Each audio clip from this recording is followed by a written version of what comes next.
Muchas gracias, venerable patriarca y hermanas y hermanos, por continuar con esta construcción de esta historia institucional, y gracias por aclararnos y ayudarnos a conocer, porque es parte de su, digamos que su bandera como patriarca, la educación, la formación a los discípulos, porque cuando se educa se puede decir he cumplido la tarea, pero a veces exigir sin educar es un delito, y usted ha tenido esa grandiosa tarea de ayudarnos a enfocarnos en lo que debemos hacer como discípulos y como pertenecientes a esta grandiosa institución que nos cobija.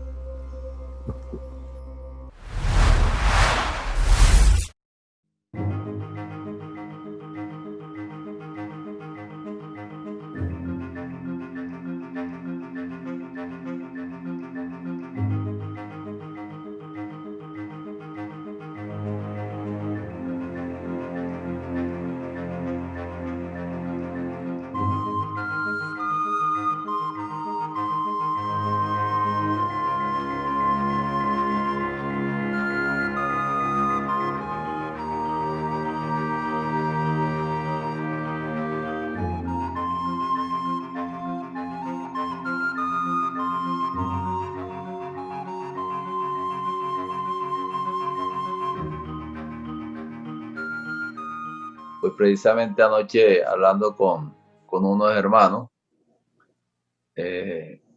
sobre ese documento que redactó nuestro venerable patriarca tercero Jorge, El Camino Esotérico, fue escondido, ¿no?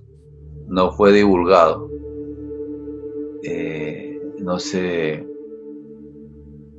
enseñó, y transcurrieron varios años para empezar a hacer conocer ese documento, donde jocosamente anoche me decía una hermana que ellos decían que estaban en el patriarcado, y el maestro le dijo: usted no está en el patriarcado.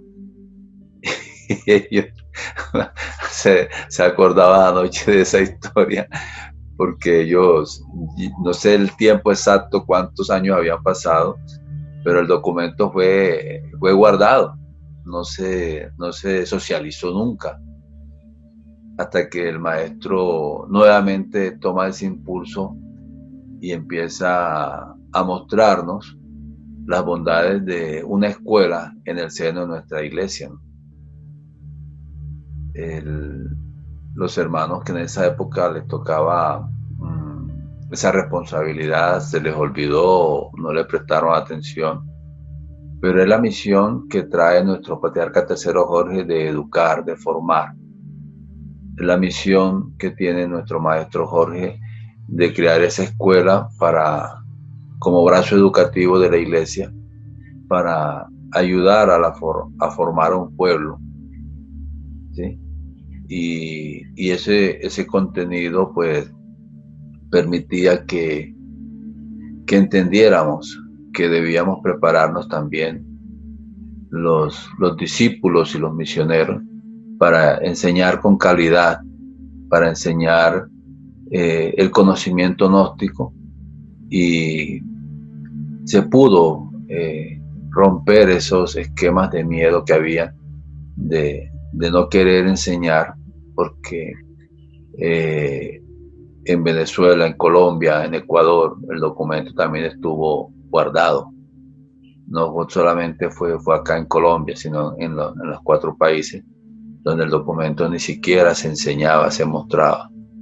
Y muchos discípulos del maestro Araugine fuimos los que empezamos a comentar con el maestro que el documento no había sido escrito, que no había sido enseñado, no se había socializado.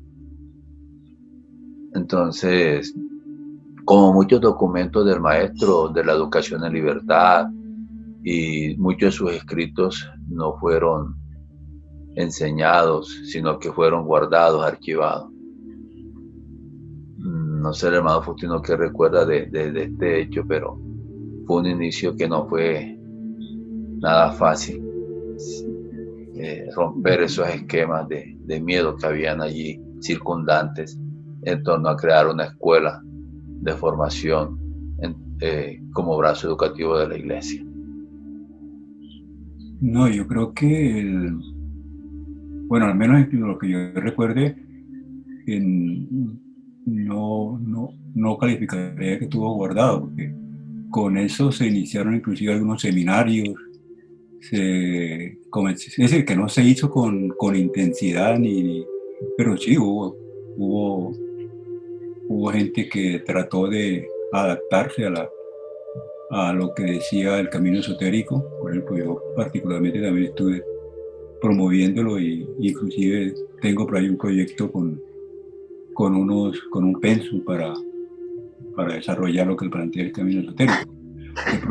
De pronto porque se observa cierta pereza mental, es decir, los documentos, los libros del maestro Samael y los documentos del patriarca se leen, pero no se estudian.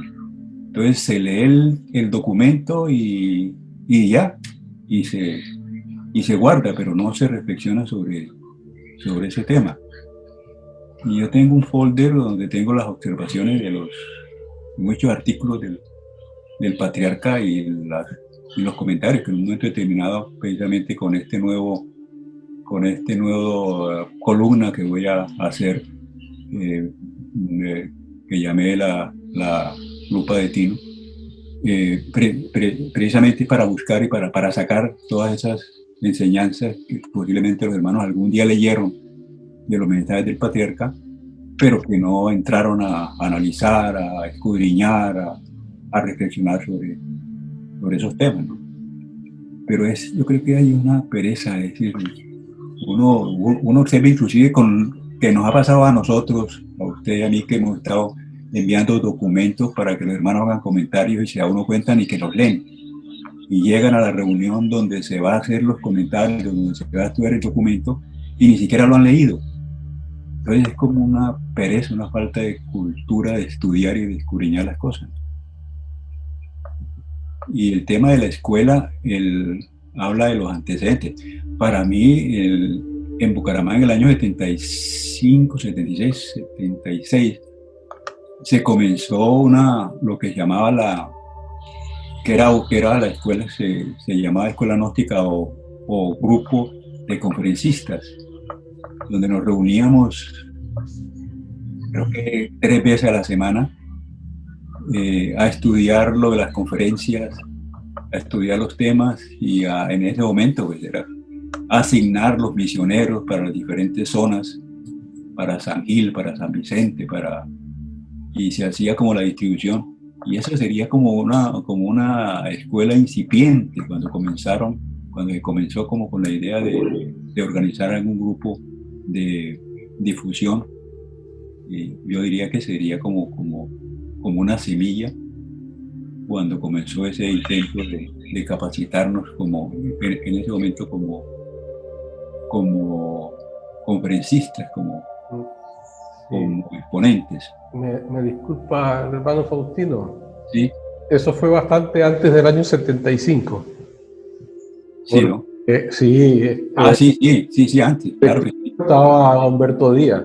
Sí, claro que sí. El 75 fue cuando ya terminamos la carrera, cuando ya salimos. Fue antes, estábamos estudiando, claro que sí. Como desde el año 72, más o menos. Sí. Fue que se hizo ese proceso de estudio. El mecanismo era, bueno, la mayoría éramos estudiantes universitarios. Fue muy fácil hacer una escuela formadora, porque había que aprenderse un tema, había que estudiarlo, por tanto, sacándolo de las obras del maestro y formando un tema. O sea, no es que nos dieran un tema de usted exponga esto, sino que lo construíamos. Después había que exponerlo delante del grupo. Sí, los hermanos hacían una crítica reflexiva sobre la forma en que la persona lo había expuesto y se discutía sobre los contenidos. O sea, porque obviamente cada constructor de un tema está dando su punto de vista, su perspectiva, incluso su opinión, pero como hay la tendencia en la mente a palabra de Dios, te alabamos Señor, con el maestro Samael han hecho lo mismo. Doctrina gnóstica es qué dijo, en qué libro, en qué página, en qué capítulo. Si no está en el versículo correcto y en el capítulo correcto, no es doctrina gnóstica.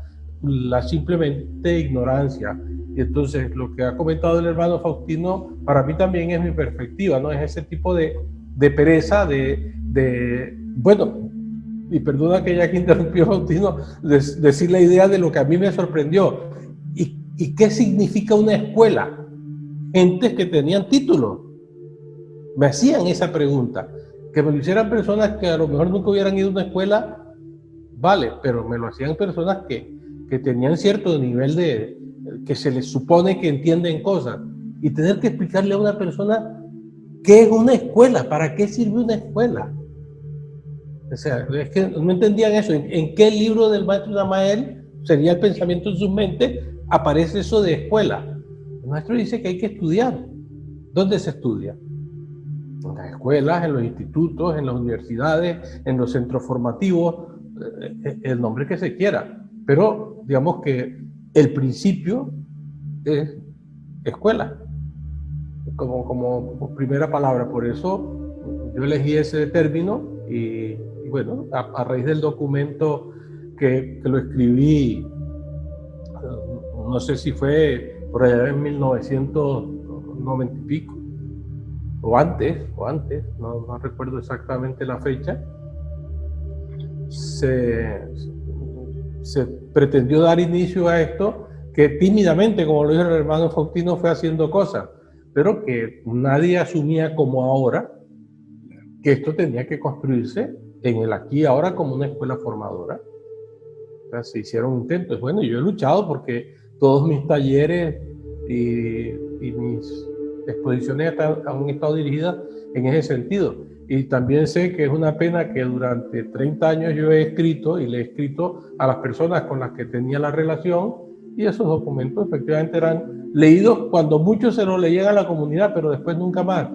Y fíjense ustedes, yo solo, directamente, que me lo haya dicho expresamente, el grupo de Florida Blanca, el que me ha dicho es que nosotros nos sentamos a estudiar sus documentos, y documentos suyos que tenemos lo estudiamos, como estudiamos las obras del maestro Samael.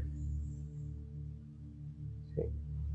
Entonces, si hacemos eso, estamos adquiriendo cultura, estamos haciendo uso de escuela, de modo que las reuniones de comunidad debe ser para eso. Pero ¿qué es lo cómodo? Pues que me enseñen cómo se ritualiza, que me den un texto y me digan, mira, esta es la conferencia que hay que dar, no tengo que investigar, no tengo que pensar, no tengo que reflexionar, las cosas están ahí dadas. Es esa pereza mental de trabajar sobre sí mismo. Pero es que claro, hay que ir más allá de la mente para enfrentarse a la mente. Y eso es lo que puede construir la meditación. No se puede ir más allá de la mente con la mente. De modo que esa pereza mental surge de ese fenómeno, de que cuando uno no va más allá de la mente, o sea, no hace uso de las funciones superiores del intelecto y va más allá, se queda por debajo, tiene un techo, y eso también, a mi entender, es lo que ha ocurrido, ¿no? Y que ahora pues está habiendo, digamos, una revolución dentro de la revolución, o sea, se está activando firmemente esta idea de la escuela, que como lo dice el hermano Saúl, pues nos ha tocado tomar riendas personales con ese pequeño grupo de hermanos que estamos y hermanas colaborando para construirlo activamente, ¿no? Y me encanta esta idea de la plataforma web que ya empieza a arrancar y del ingreso de nuevas personas. O sea, ya estamos ofreciendo varios frentes online y de eso trata la escuela. Estamos enseñando a orar por un lado, porque tenemos una que es exclusivamente para enseñar a orar. Tenemos otra que está trabajando en liturgia, y estamos construyendo protocolos litúrgicos. Hay otra que está haciendo cursos, ¿sí? En distintos frentes. Ya es una cosa que se va formando. Entonces, si el hermano Faustino quiere terminar también el resto de ideas, yo quería aclarar que te habías ido en el tiempo y ya estábamos mayorcitos y fuera de Bucaramanga. Sí, estaba recordando porque realmente en el 76, cuando ya terminamos y salimos, pues ya la escuela se disolvió porque nos viajamos cada cual a su rumbo profesional. Pero quería hacer el comentario que ese es como una semilla en esos años, 72, estábamos en la universidad y éramos prácticamente universitarios. Recuerdo que inclusive estaba un decano del decano de la Facultad de Industrial, que era de apellido Torres, no acuerdo el nombre, que asistía, y una vez me lo encontré en Bogotá, allá en Bogotá, y me lo encontré y comenzamos a hablar. Y él comenzó a rememorar, decía, ¿cuánto tiempo le dedicamos nosotros reuniéndonos, tanto tiempo, casi todos los días, para estudiar y para hablar de la... Y yo, sí, son tiempos son tiempos que van pasando, ¿no? Pero Wilfrido Moreno. Wilfrido Moreno, sí, Wilfrido. Wilfrido Moreno era el decano.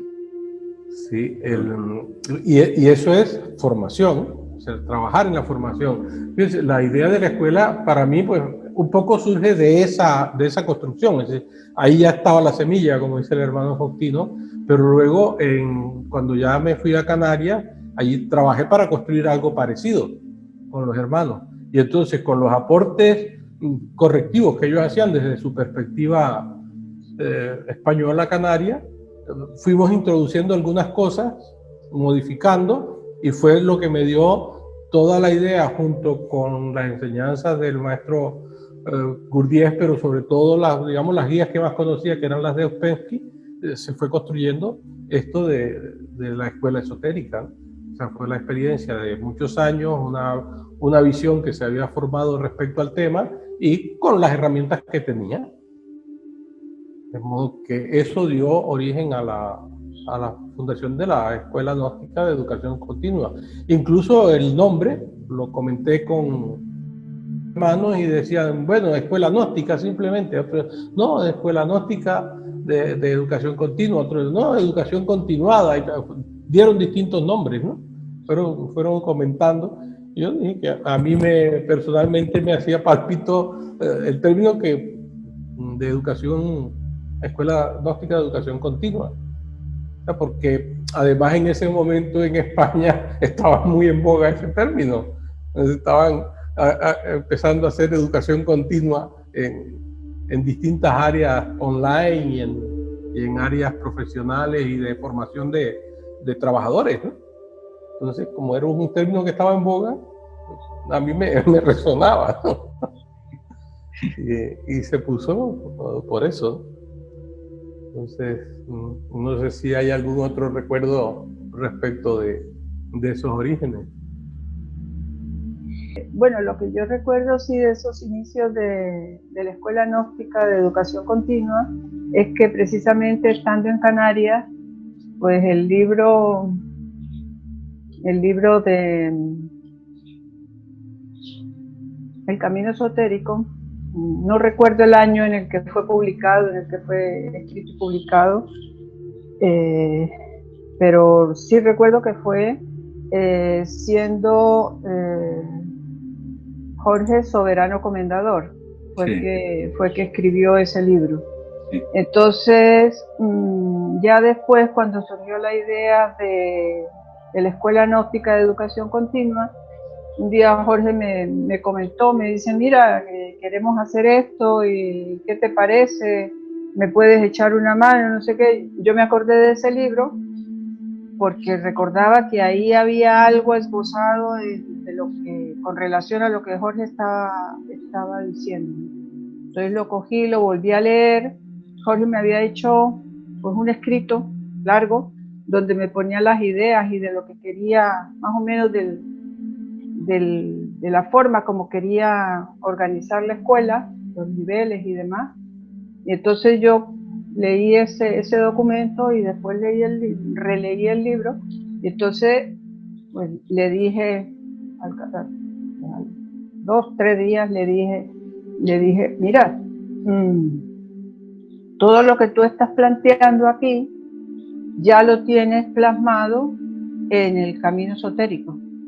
Entonces es cuestión de organizar ese libro, darle forma de escuela y cogerlo de esta manera. Entonces, no sé si Jorge tendrá el mismo recuerdo de ese acontecimiento. Y entonces, en base a ese libro fue que nos pusimos a trabajar con la colaboración de los hermanos que estaban en ese momento, colaborando también en este proyecto, ¿no? porque no recuerdo exactamente con quiénes se inició el proyecto. Pero ese es el recuerdo que yo tengo de estos inicios. Con un par de hermanos de Canarias.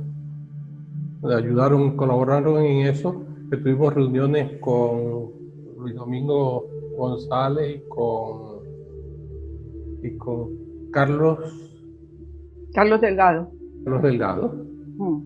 Con ellos tuvimos reuniones los dos. Sí, exactamente. Y nos colaboraron aportando ideas, basándonos justamente en el camino esotérico, que no recordaba eso, que la participación tuya diciendo, pero si ya esto está escrito y lo quieres reconstruir de nuevo. Pero claro, eso, ¿no? Va haciendo uno cosas y va sobre la marcha, y uno mismo muchas veces, creo que a raíz de ahí fue que me acostumbré a revisar las cosas que yo he hecho, y por eso mis escritos tienen un cierto hilo, ¿no?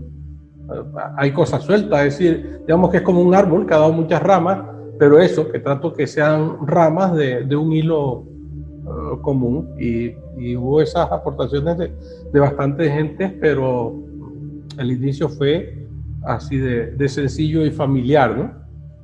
O sea, creció en el seno del trabajo conjunto. Entonces, fíjense, hay aportación de hermanos donde estábamos, ¿no? Que ellos dieron una buena contribución. Hermanos en aquel entonces, ya después nosotros vivíamos en Tenerife, nos trasladamos a La Palma, seguimos viéndonos con ellos un tiempo, pero como el camino decía que era esotérico y que había que reunirse en grupos para mantener el esoterismo, y nosotros estábamos en otra isla, ya ellos mismos nos dijeron, pero ya ustedes no pertenecen a este grupo. Y digo, bueno, pues ya dejamos de volver a reunirnos con ellos y se disolvieron, evidentemente, ¿no? Porque la gente suele pensar que estas cosas están conectadas por su propio poder y ganas de hacer. El hermano Saúl tiene una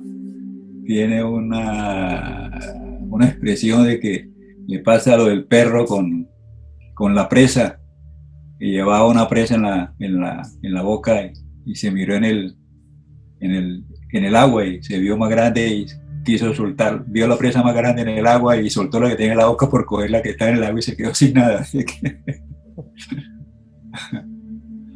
Sí, eso suele ocurrir, esos reflejos de pensar que yo tengo el poder, ¿no?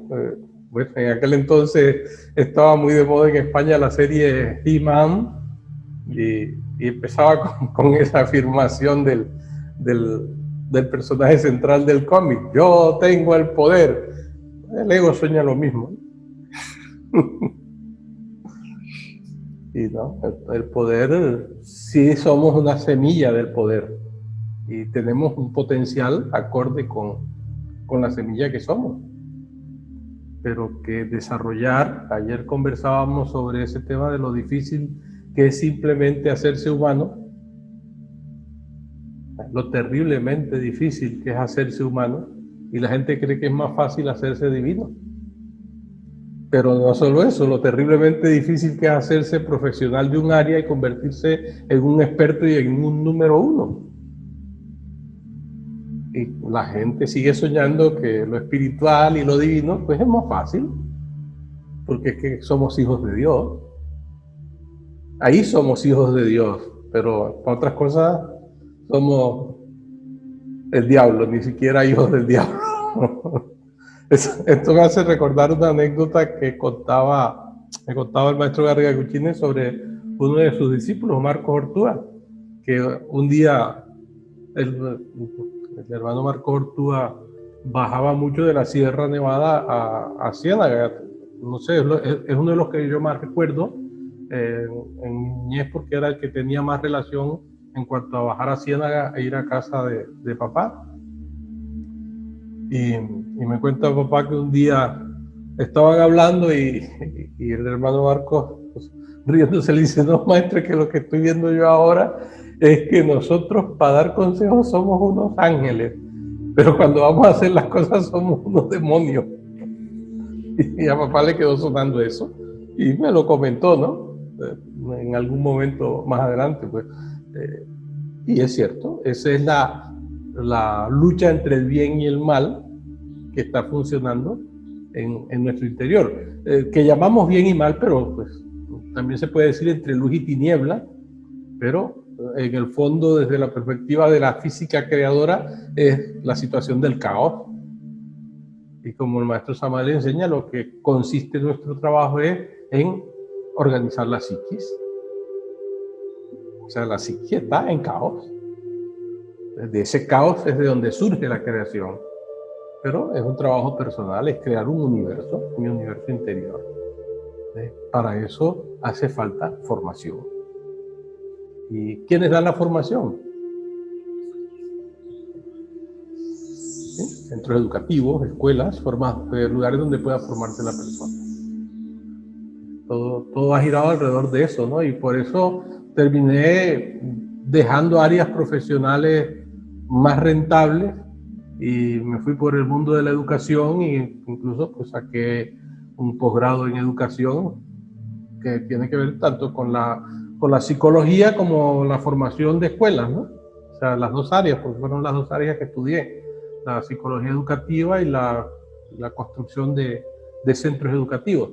Pero digamos que me especialicé personalmente más en la idea de la psicología educativa, es decir, de lo que implica el cambio en la persona y la formación de la estructura, pues frente a eso me pareció secundario y le he dado más importancia y creo que está dando frutos a que aparecen personas con una formación más estable, más sólida, cada uno a su propia comprensión, pero digamos como ya con una formación diferente a como éramos hace 30 años atrás, ¿no? Con todo lo que había.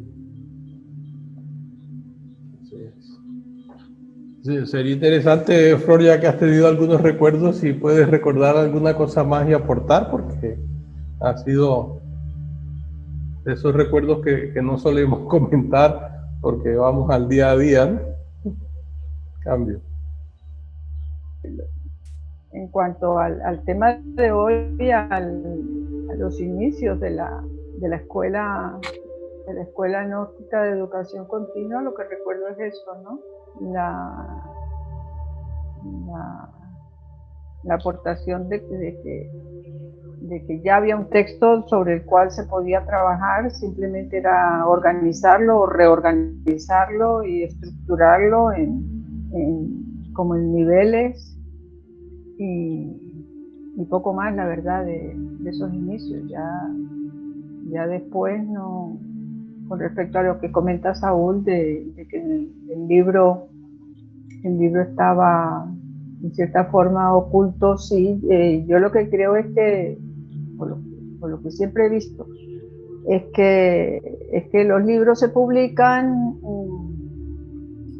mucha gente los compra, o los compramos, y a veces los leemos, a veces no los leemos, y eso, lo que dice Tino, pues simplemente con una primera lectura pensamos que ya está asimilado lo que allí dice. Entonces, sí, realmente nos hace falta estudiar y profundizar un poco en cada uno de los temas que nos interesan, ¿no? Entonces, y yo recuerdo cuando, al respecto de lo que dice Jorge, de que allí en Canarias pusimos en práctica algo de lo aprendido aquí en Bucaramanga, en esa escuela de estudios misioneros. Allí se hizo lo mismo también en Canarias, y es más, se hizo eligiendo que los instructores que íbamos a participar de las conferencias, especializándonos por áreas. Había 1 o 2 instructores, o los que hiciera falta, o los que quisieran, cogían el área de psicología, otro cogía el área de cábala, otro cogía el área, cada una de las áreas era cogida por por uno de los conferenciantes, entonces, porque pensamos que era la manera de poder profundizar más en el tema y poder prepararnos mejor después para la exposición de los diferentes temas. Entonces fue lo que allí se puso en práctica, ¿no? Es el recuerdo que tengo yo también allí de Tenerife. Sí, claro, y eso me trae otro recuerdo a mí, Flor, y es el hecho de lo que hemos insistido en que las personas estudien y se especialicen, pero la pretensión formativa que hay aquí es que todos sepan de todo, porque todos tienen que darlo todo. Nosotros allí aprendimos muchísimo, porque el que profundizaba en algo nos daba una conferencia que nos estaba enseñando, ¿sí? Porque estábamos aprendiendo de alguien que había estudiado el tema para explicarlo. De modo que todos nos enriquecimos unos con otros de esa manera. Mientras que la idea de que hace falta un médico, yo, hace falta un ingeniero, yo, hace falta un astronauta, yo, eso no es real. No hay ninguna escuela del mundo que se forme de esa manera. De modo que el trabajo es, lo que acaba de decir Flor, profundizar en el conocimiento. Pero entonces no tengo el conocimiento omniabarcante. Relájate, cuando seas un Dios, serás omniabarcante. De momento conviértete en humano. Y eso es el esquema que le hemos dado a la escuela, ¿no? Que nos restringamos a nuestra realidad. Y por eso los grandes fracasos que hay, porque la gente se siente omniabarcante. O sea, el único omnisciente es Dios, pero yo también, ¿ah? O sea, los dioses se equivocan, pero mis maestros y yo no, ¿ah? O sea, cosas así. El ego funcionando vivo plenamente. Y eso es lo que tenemos que trabajar. Nuestro querido y adorado ego, como decía el maestro Garga Cuchines. O sea, las gentes creen que el bien amado para ellos es el Señor y es el Cristo, cuando realmente el bien amado son sus yoes, que es lo único que cargan a todos los lugares donde van. O sea, viven con ellos a cuestas, ni con la mujer, ni con los hijos, ni con la casa, ni con las propiedades, ni con el marido, ni con nada. Todos viajando con sus propios yoes a cuestas. De modo que eso es lo que más aman. Y eso es lo que hay que eliminar. Eso es una enseñanza del maestro Garga Cuchines, que yo se la escuché directamente, ¿no? Y él dio ejemplo de lo que significa esa muerte mística. En relación con el todo, que yo hago todo y soy todo, en alguna oportunidad estábamos leyendo con el hermano Saúl y otros hermanos, y yo estaba proponiendo un temario un temario para que pudiéramos organizar posibles temas. Y entonces un hermano me dice, pero es que esos temas yo no me siento capacitado para dictarlos. Sí, pero es que no se trata de eso. Es más, si no hay dentro de la escuela alguien que no conozca el tema y nos interesa un tema especial, traemos un externo, a un especialista de afuera, y se le paga como hacen en todas las compañías, en todas las universidades, traen expertos y hablan sobre el tema. Pero, es decir, se sentía que él no iba a conocer el tema, que él no conocía esos temarios, entonces, no, por ese concepto de que tengo que saberlo todo. ¿No? Y además has dicho otra cosa. ¿Cómo vamos a traer un demonio a que nos enseñe si no está en mi comunidad? Es un demonio. O sea, yo no, yo soy santo, pero ese que viene de fuera, que no se ha consagrado, que no ha jurado volverse santo, ese tiene que ser un demonio. Y resulta que ese experto que uno traiga podría ser más ángel que lo que es el que lo ha invitado, pero no tienen esa visión, perspectiva de autocrítica, ¿no? Y es una de las cosas que ha costado muchísimo, esa visión de no aprender de los demás. Fíjense, yo me sorprendo, incluso con personas que se les supone cultura porque tienen títulos universitarios, de adherirse a esa idea de que el maestro Samael Aumbeor, como persona, jamás leyó un libro porque él toda la información la traía de los mundos internos.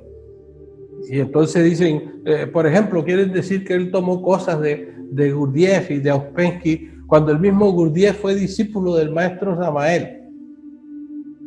Vale, pero ¿en qué vida?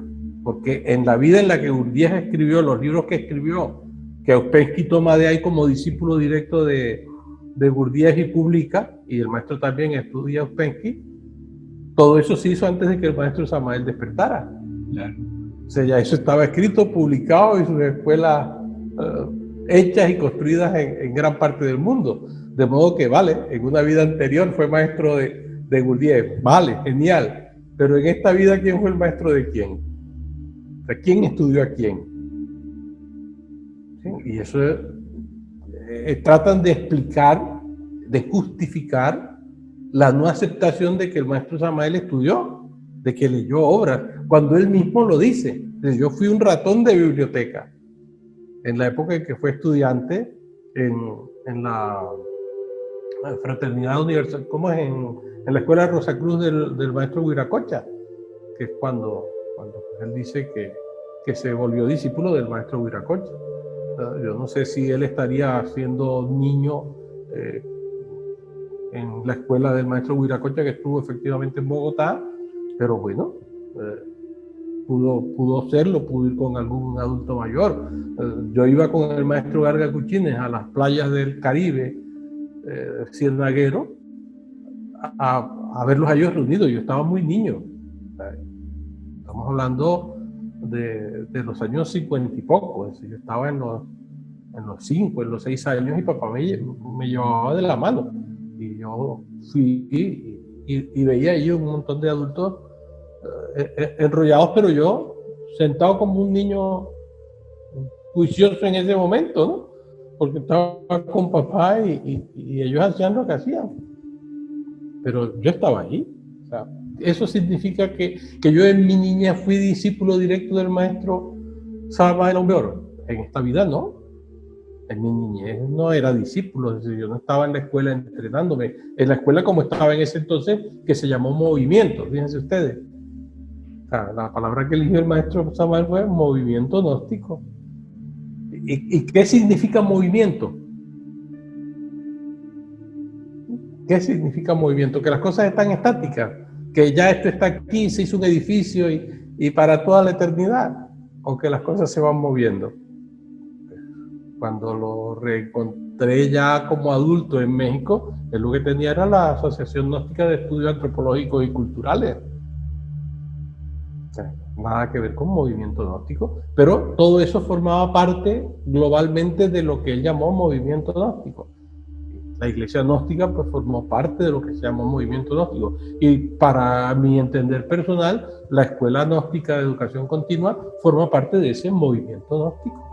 Y luego dentro de nuestra institución hay hermanos y hermanas que han querido construir su propia visión de trabajo con lo que se han llamado organizaciones aliadas. Y bueno, si enseñan el gnosticismo y están en conexión con el hilo, pues terminan formando parte de ese movimiento. Y si se llegasen a desconectar por lo que fuera, pues se desconectan del hilo, ¿no? Y bueno, y quién quita que alguno cree un nuevo movimiento que también dé una gran ayuda espiritual al mundo, porque luego el dogma y el fanatismo es eso, pensar que nuestra escuela ahora va a ser la nueva realidad mundial bajo la que todos van a tener que cobijarse, porque si no van para el infierno, imitando las visiones trasnochadas, antiguas y decadentes de la involución espiritual de este mundo, ¿no? De muchas corrientes que se creen la verdad absoluta. Los escogidos. Sí. Pertenecen al grupo de los salvos. Bueno, no hay grupos de salvos. Tú trabajas por tu salvación o te hundes. No es que Dios te ha señalado a ti, porque Dios es muy bondadoso, pero yo señalo a Faustino para que se salve y a Jorge para que se vaya para el infierno. Eso no es así. Pero a la gente, volvemos a esa idea que puso Saúl de la pereza mental, que se quedan por debajo de la mente. Y esta doctrina es más allá de la mente. Y nuestra Escuela Gnóstica de Educación Continua, esa es la intención que tiene. Que se vaya más allá de la mente, pero no puedes ir más allá de la mente si no conoces la mente. La mente es un laberinto. ¿Cómo sales del laberinto? El hilo de Ariadna, conductor para salir del laberinto del Minotauro después de haberlo matado. O sea, la mitología nos enseña muchísimo, pero como no se estudia mitología, porque ya eso es viejo, eso no pertenece a la verdad, pues estudien al maestro Samael entonces, estudienlo, lean sus obras y verán la cantidad de mitología que tiene, de enseñanzas de distintos maestros, escuelas, personajes que menciona. Hace referencia a Kant, a Nietzsche, a otros filósofos, a Blavatsky, a un montón de maestros esoteristas y de filósofos, y hace algunos capítulos de anatomía, de astronomía, sobre los conocimientos de su momento. Se basa en lo que en ese momento se enseña, no hace respecto a la estructura del universo enseñanza que tengan los conocimientos que hoy día tenemos, por ejemplo, sobre el tema de los agujeros negros. En aquel entonces no se mencionaba, pero los aztecas hablaban del Lomeyocán, ¿sí? como un punto de surgimiento de la creación, el punto donde la luz está absorbida, pero que también de pronto tira energía y la expande por el universo. Entonces, son los grandes misterios del origen de nuestro universo físico. Pero lo que enseñan los maestros es que más allá de este universo físico hay universos metafísicos, es decir, universos que no pertenecen a nuestras percepciones sensoriales. Porque cuando se habla de universo metafísico, en el fondo se está hablando de eso, nuestras percepciones sensoriales. Nosotros percibimos un determinado mundo.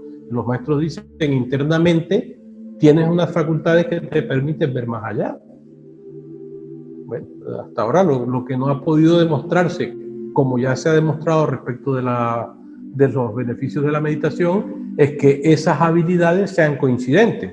Es decir, que los que estamos aquí reunidos, somos 7 personas reunidas, cada uno tuviéramos una visión clarividente de lo mismo y diéramos 7 versiones. O sea, ¿qué está probando eso? Que esa visión no es correcta. Habrá alguno que esté acertando, a lo mejor. O a lo mejor todos están viendo lo mismo, pero lo están interpretando de manera diferente, cada uno con sus yoes, con sus recuerdos, con su propia vivencia, y entonces no puede dar unicidad a lo que es. Y por eso aprovecho desde la perspectiva, o sea, que nuestro mundo de percepciones es limitado, pero además es interpretativo. Digamos que en el terreno del cambio personal, la ontología del lenguaje hace una formulación que a nosotros nos es útil como una manera de formarnos en conceptos. Pero luego tenemos que ir más allá, porque la ontología, digamos que se queda en la formación, en cierto sentido, de un mejor ser humano. Pero nosotros no solo queremos llegar a ser mejores seres humanos, queremos ir más allá. Entonces, eso tenemos que formularlo. En eso de la realidad, de lo que yo veo, eso pues, esa es la verdad, esa es la realidad. Una vez me decía el maestro Garruchines, y los calificaba así: hay unos tontos que dicen es así porque yo lo vi, sin darse cuenta de que la realidad tiene varias aristas. Me decía, está viendo una realidad, pero hay otra, ¿no? Y sobre eso hay una enseñanza del maestro, de un maestro con su discípulo en una piscina, y le pregunta el maestro al discípulo: ¿cuántas piscinas ves? El discípulo, admirado, le pregunta: maestro, ¿una? Dice: no, hay miles de piscinas. ¿Y por qué, maestro? Dice: porque cada persona ve una piscina. El arquitecto ve una, el ingeniero civil ve otra, el biólogo ve otra, el nadador ve otra piscina, el decorador ve otra piscina. Entonces cada uno ve una realidad de la misma piscina, ¿no? Cambio. Y esa es una visión de la intelección divergente, del proceso divergente de la mente, que mucha gente no entiende.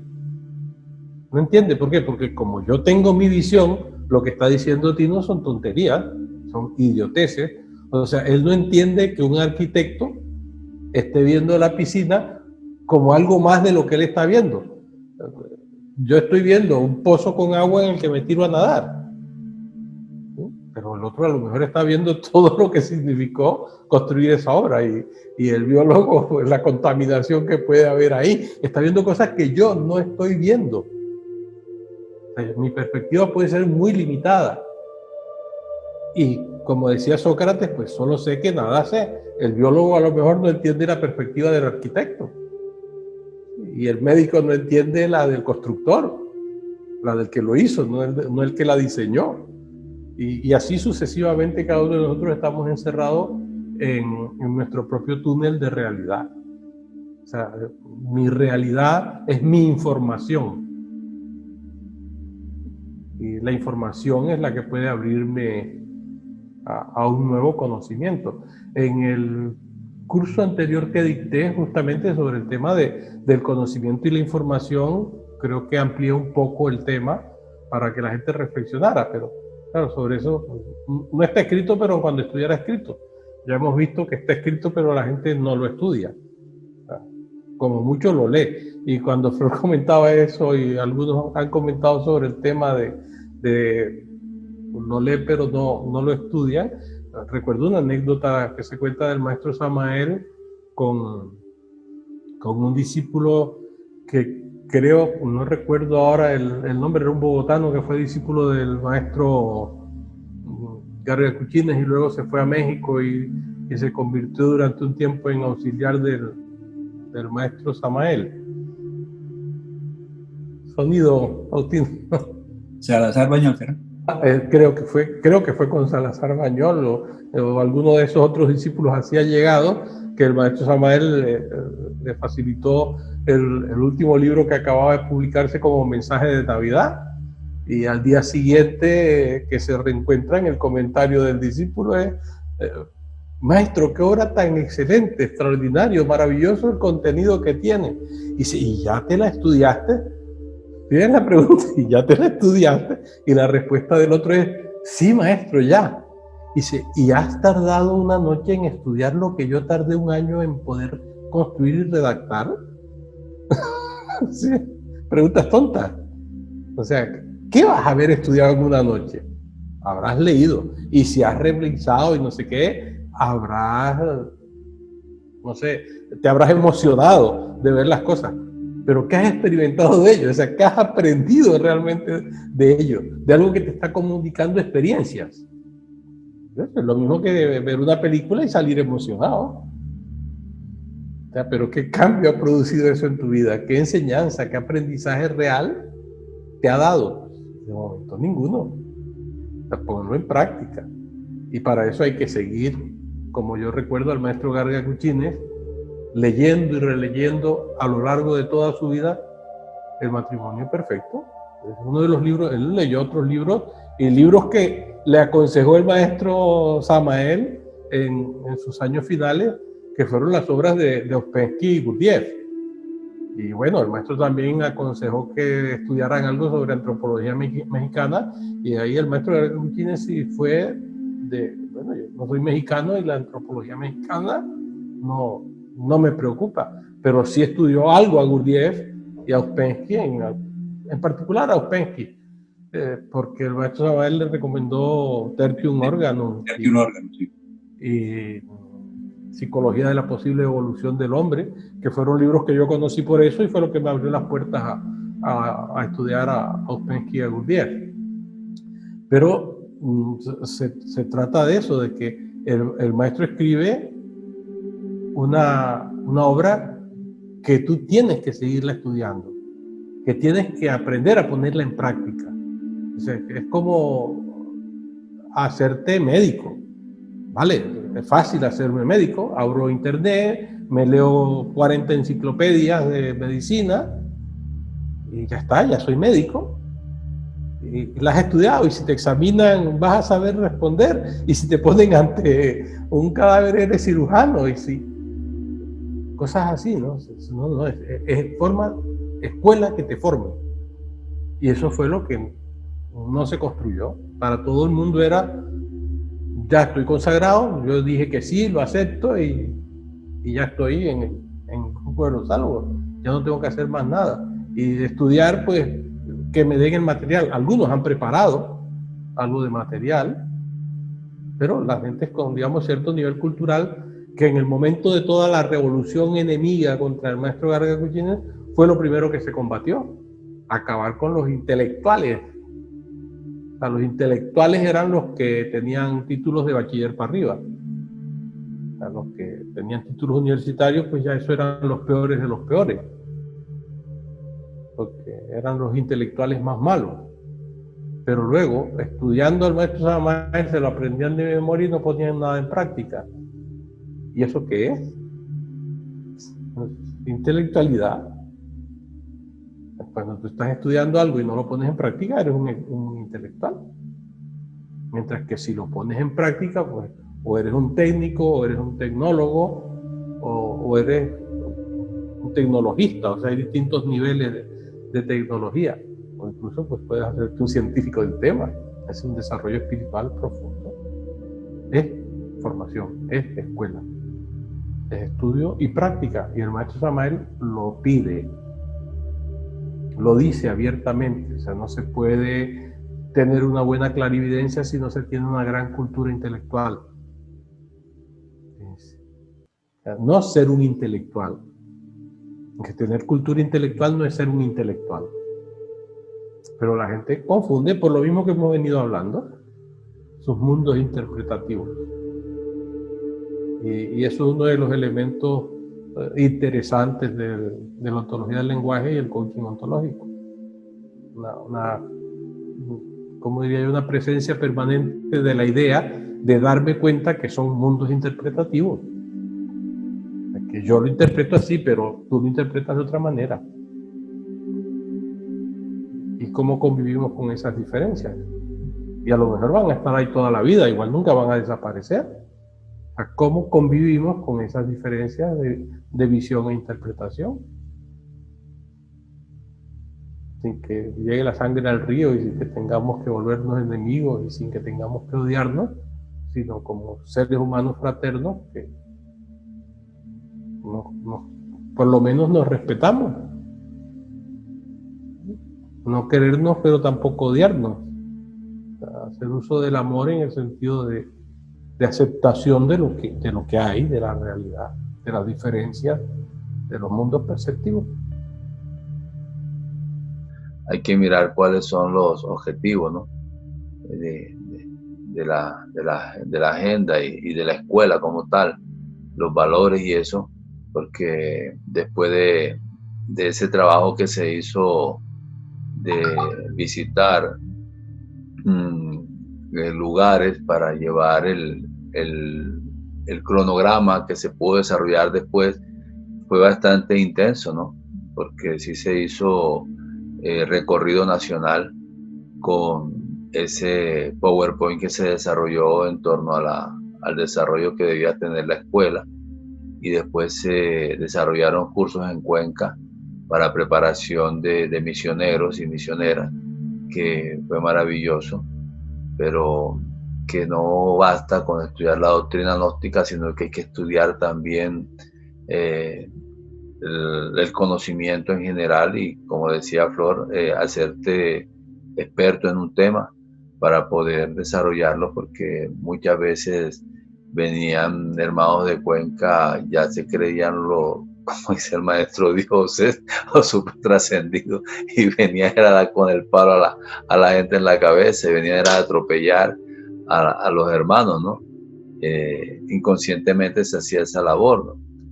Y de ese gran grupo de hermanos que nos preparamos en Cuenca, ¿cuántos sabemos cumpliendo misión? Porque fue un gran esfuerzo humano y económico para poder participar de estos cursos en Cuenca, pero como dice el maestro Samael en la conferencia, necesidad de cambiar la forma de pensar. No hay cambios de hábito, no hay cambios de costumbre, no hay cambios de mentalidad, sino que nos podemos repetir como loro lo que él decía, no lo que él dijo, pero de experiencia ninguna. Entonces, son aspectos que que están dentro de nuestra historia y dentro de nuestra continuidad en este linaje. Y si me permite el hermano Saúl, bueno, eso que dice de estudiar gnosis, hay que estudiar más cosas. Ahí es donde está el problema. O sea, mi visión personal es que gnosis significa conocimiento, adquirir conocimiento. Entonces, ¿dónde está contenido ese conocimiento? En las obras del maestro Samael. Pues ahí se las dejo todas. Eso no es sino la primera esquina de la página de la biblioteca del conocimiento. Eso abre todo un universo. Es una puerta de apertura a todo el conocimiento que hay, y el maestro Samael pues hace una síntesis que muchos consideran una especie de sancocho mal hecho. ¿Por qué? Porque no estudian. O sea, este domingo, voy a hacer una pequeña revisión sobre la muerte mística, vista desde el budismo, el cristianismo, el islamismo, el judaísmo, para que vean que es una doctrina universal. O sea, por tanto, ¿dónde la estudio? En Samael. Muy bien, y si Samael me comenta sobre la muerte mística de los budistas, ¿quién me lo enseñará mejor? El maestro Samael, que no era budista, sino tenía una visión cristiana del tema, o un budista como el Dalai Lama, o alguno de sus discípulos, o de alguna escuela Zen, un budista real. ¿Quién me lo va a explicar mejor? ¿Ustedes quién cree que va a explicar mejor matemáticas? ¿El profesor de lengua? ¿Sí? Eso es lo que decía Flor, eso es lo que comenta el hermano Saúl sobre el tema de especializarse. Entonces, la gnosis es un sincretismo, pero no es aprenderme de memoria el sincretismo del maestro, sino formar el sincretismo en mi experiencia, en mi vida, y darme cuenta de que esos contenidos son universales y que a lo mejor muchos de ellos están vistos desde puntos de vista diferentes, desde percepciones distintas, desde mecanismos mentales explicativos diferentes, pero que se están refiriendo a lo mismo. Yo qué sé, ese ejemplo que están poniendo mucho, o estaban poniendo, no sé si siguen haciéndolo, en cursos de coaching, ¿sí? De que cuelgan una bola grande en el centro, y de un lado hay un grupo de personas y del otro lado otro grupo de personas, y cada lado de la pelota está pintada de un color distinto, y cuando les preguntan de qué color es la pelota, me parece una pregunta tonta, pues hay un grupo que dice azul y el otro al mismo tiempo dice roja. Entonces, ¿de qué color es la pelota, señores? Por favor, ¿cómo es que ustedes dicen que es roja y ustedes dicen que es azul? Si ahí hay una sola pelota, no hay dos. Entonces, o sea, ponerlo a cuestionar, desde tu punto de vista estás viendo una cosa, el otro desde su punto de vista está viendo otra.